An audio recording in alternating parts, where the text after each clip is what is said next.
Assalamualaikum warahmatullahi wabarakatuh. Perkenalkan, nama saya Cindy Pujirsari dengan NPM 231506142. Saya dari kelas PSTIB. Baik, di sini dalam video kali ini saya akan menjelaskan mengenai arsitektur topologi fisik dan logik dalam organisasi.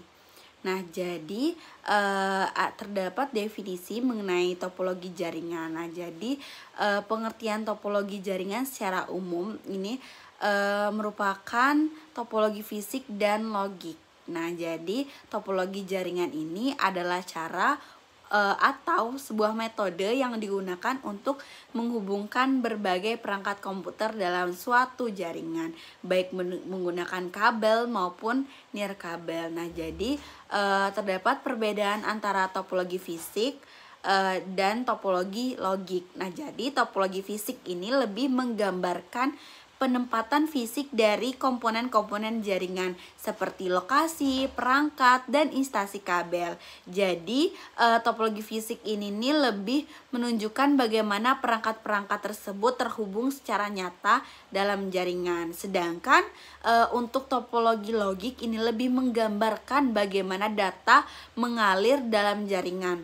Terlepas dari penerapan fisik perangkat, jadi dia topologi logik ini lebih menunjukkan jalur yang dilalui data, bagaimana perangkat itu berinteraksi satu sama lain dalam proses komunikasi. Nah, lanjut, di sini terdapat topologi fisik. Jadi saya akan mendeskripsikan nih berbagai jenis dari topologi fisik. Salah satunya ada bus, ring, star, maze, dan tree. Nah, jadi ini terdapat ilustrasi untuk setiap jenis topologinya. Salah satunya yang pertama ini terdapat topologi bus.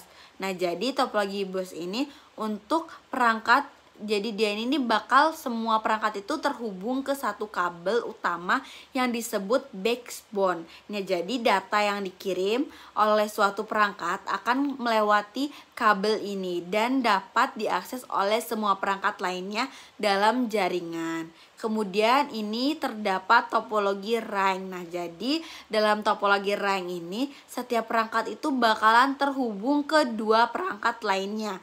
Dia itu bakalan membentuk jalur melingkar. Nah, jadi data ini bakalan mengalir dalam suatu arah melewati setiap perangkat hingga mencapai tujuannya. Nah, kemudian yang ketiga ini terdapat topologi star. Nah, jadi topologi star ini menghubungkan semua perangkat ke satu titik pusat atau bisa disebut dengan hub.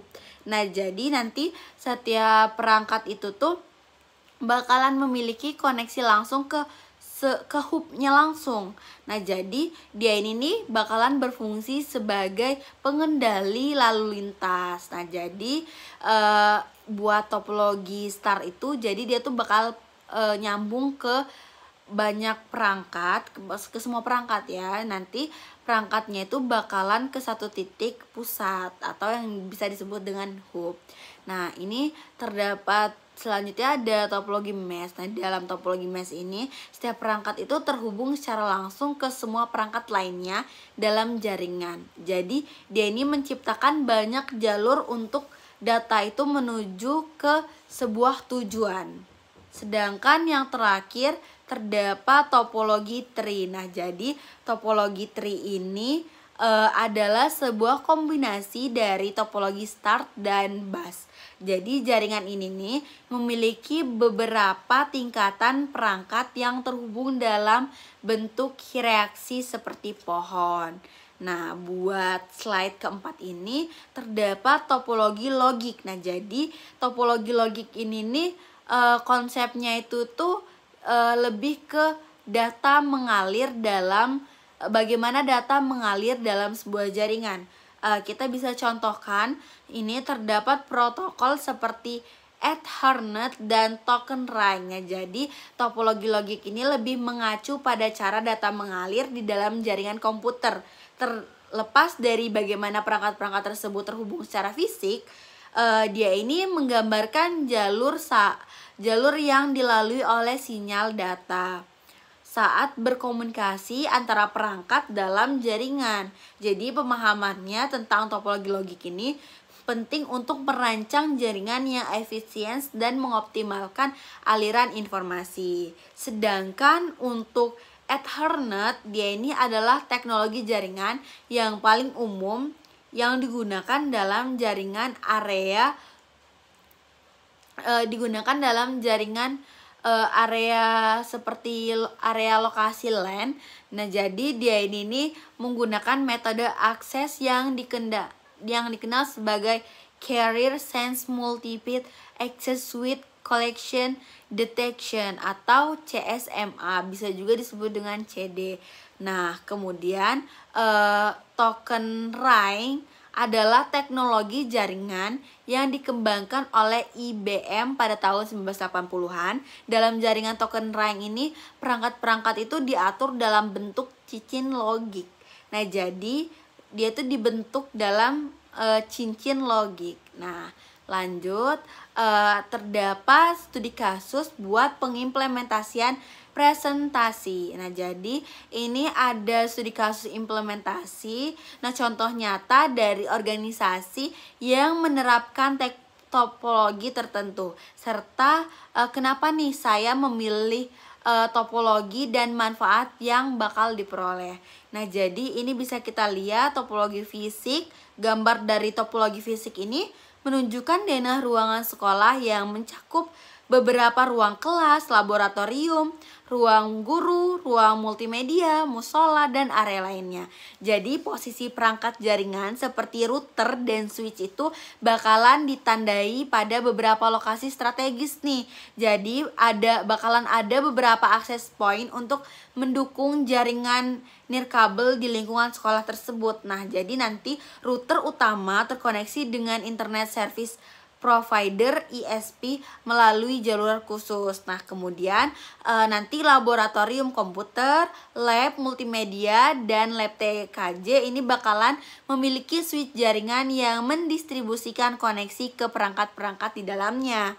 Nah, ini ada juga gambar dari topologi logis usulan. Nah, jadi dia ini lebih menunjukkan bagaimana nih aliran data dalam jaringan diatur. Jadi nanti router mikrotik itu yang utama ini bakalan berfungsi sebagai gateway ke internet dan terhubung ke beberapa switch utama. Seperti nanti laboratorium dan ruang multimedia ini nanti bakalan memiliki switch D-Link 24 port. Nah, nanti dia ini bakalan mendistribusikan koneksi ke komputer lainnya.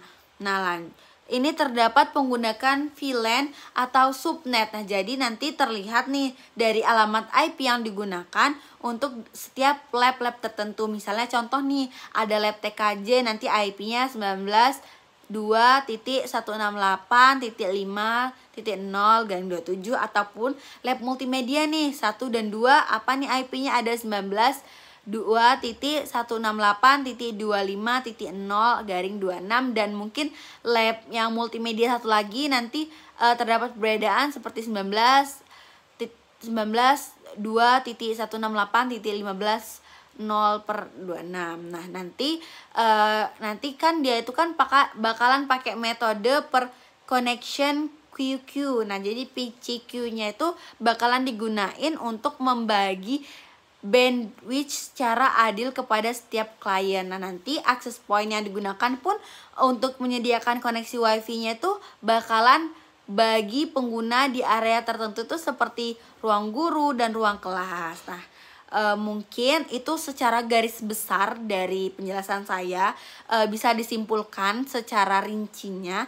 Jadi topologi fisik ini yang digunakan adalah topologi hybrid dengan kombinasi topologi start dan tree. Nah, jadi di mana router ini nih router utama ini bakalan berfungsi sebagai pusatnya distribusi ke beberapa switch yang tersebar di berbagai lab dan ruangan. Kemudian topologi logik ini lebih ke menunjukkan pengaturan aliran data melalui subnet yang terpisah berdasarkan lokasi penggunaan serta manajemen bandwidth dengan metode PCQ untuk mengoptimalkan konektivitas di seluruh jaringan.